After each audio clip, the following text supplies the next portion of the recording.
नमस्कार दोस्तों। अब देखिए, कुछ दिनों पहले एक बहुत अनएक्सपेक्टेड और ऑनेस्टली थोड़ा फनी इंसिडेंट सामने आया। यूनाइटेड स्टेट्स ऑफ अमेरिका ने अपने इंडो पैसिफिक के दो सबसे इंपॉर्टेंट अलाइज यानी जापान और ऑस्ट्रेलिया से सीधा ब्लंट सवाल पूछ लिया कि suppose China attacks Taiwan tomorrow, then exactly what will you do?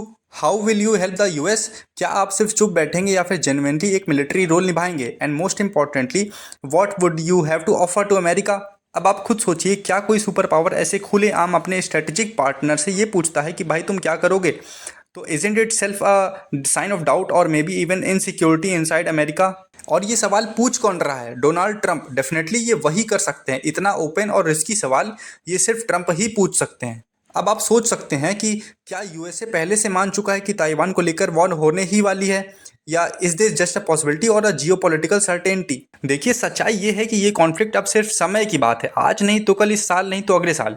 But yes, sooner और लेटर एक major Indo Pacific war over Taiwan is almost inevitable. अब जब यूएसए ने पूछा कि tell us your role in future conflict, तो सबसे ज़्यादा सरप्राइजिंग और कहीं ना कहीं हिलेरियस जवाब आया ऑस्ट्रेलिया से। और honestly it was no shock to me. Quad की सबसे वीक लाइन कौन है? It's Australia. क्योंकि ना सिर्फ वो मिलिट्री सबसे कमज़ोर है, बल्कि उनका फोकस हमेशा से ये रहता है कि पीसफुल इकोनॉमी हो, कंफर्टेबल लाइफस्टाइल और हाई लिविंग स्टैंडर्ड्स हों। अब जरा सोचिए, जब अमेरिका ने उनसे पूछा कि will you fight with us against China, उस वक्त Australia prime minister Anthony Albanese क्या करते हैं? He goes to China, yes, to China, and from there he shoots a PR style video saying, I'm here in Shanghai, China, supporting Australian business, supporting Australian jobs and our economy. 1 in 4 jobs in Australia depends on trade, and our biggest trade partner is China. We are engaging China in a constructive way to ensure peace and stability. अब आप खुद सोचिए, क्या यही होता है strategic clarity? जब war की पॉसिबिलिटी बढ़ रही हो, तब क्या इस तरह से स्टेटमेंट्स भेजने चाहिए? Was this just a business trip और was this a clear message to United States? Obviously ये वीडियो यूएसए के लिए था, एक डिप्लोमेटिक वे में ये कहने के लिए कि don't expect too much from us. अब आप ही बताइए कि क्या कोई और क्वाड कंट्री ऐसा कर सकती है? क्या जापान का पीएम या भारत का पीएम ऐसा वीडियो चीन से पोस्ट करेगा? Will anyone dare to say China is in our interest just days after US ask about war strategy?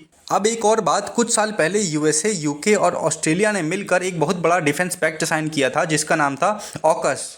Under this deal UK और यूएस मिलकर ऑस्ट्रेलिया के लिए न्यूक्लियर सबमरीन बनाते, जिससे उसकी मिलिट्री कैपेबिलिटी इंडो पैसिफिक में कई गुना बढ़ जाती। But what happened? ट्रंप ने अचानक उस डील को पॉज कर दिया और कहा कि आई विल रिव्यू इट। अब आप सोचिए, जब ऑस्ट्रेलिया की सबसे इंपॉर्टेंट डिफेंस डील ही अनसर्टेन है, तो वो क्यों अपनी फॉरेन पॉलिसी को सेक्रीफाइस करेगा? Why will Australia commit to Taiwan's defense when its own defense project is on hold? तो उन्होंने जो किया वो स्ट्रेटेजिक था, क्लियर था और शायद बोल्ड भी। उन्होंने कहा कि China is important and we will engage with them. अब आइए जापान की बात करें। अगर ताइवान पर चाइना कब्जा कर लेता है तो who do you think is next? What's stopping China from targeting Japan next? इसलिए यूएस ने जापान से भी पूछा कि will you support us if there's war, but till now no clear answer. Instead Japan के प्राइम मिनिस्टर ने पिछले कुछ हफ्तों में ऐसे स्टेटमेंट्स दिए हैं जो शायद यूएस को बिल्कुल भी पसंद ना आए। उन्होंने कहा कि Japan must reduce its dependence on the United States, we must become truly independent in defence and trade. अब सोचिए, क्या ये स्टेटमेंट क्वाड की यूनिटी को वीकन नहीं करता? Add to that Trump's tariff on Japanese imports which have made many Japanese businessmen and bureaucrats angry. तो क्या जापान अपने इकोनॉमिक और स्ट्रेटेजिक इंटरेस्ट के बीच बैलेंस बना पाएगा, या वो भी ऑस्ट्रेलिया की तरह एक साइड स्टेप कर लेगा? अब बचता है सिर्फ इंडिया। और अब मैं आपसे एक सीधा सवाल पूछता हूँ, क्या भारत ताइवान को लेकर एक एक्टिव रोल निभाएगा?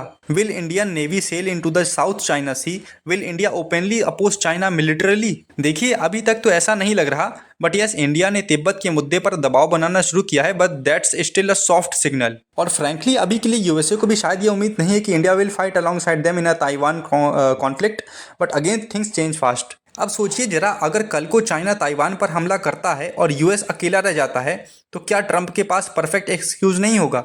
यही कि when even Japan and Australia don't want to fight then why should we? और अगर यूएस बैकआउट करता है तो क्या चाइना को कोई रोक पाएगा? क्या ताइवान का एक क्विक और स्मूथ मिलिटरीली टेक ओवर नहीं हो जाएगा? अब सवाल आपसे कि what should India do? Should we just stay neutral और टेक अ स्टैंड? क्योंकि एक तर्क ये भी है कि जब चाइना हर हद पार करता है पाकिस्तान को सपोर्ट करने के लिए, तो क्या हम ताइवान को यूं ही छोड़ देना हमारी कमजोरी नहीं होगी? So again, should India support Taiwan in the coming war, or should we absolutely stay out of it? Write your opinion in the comment section. I really want to know what you think.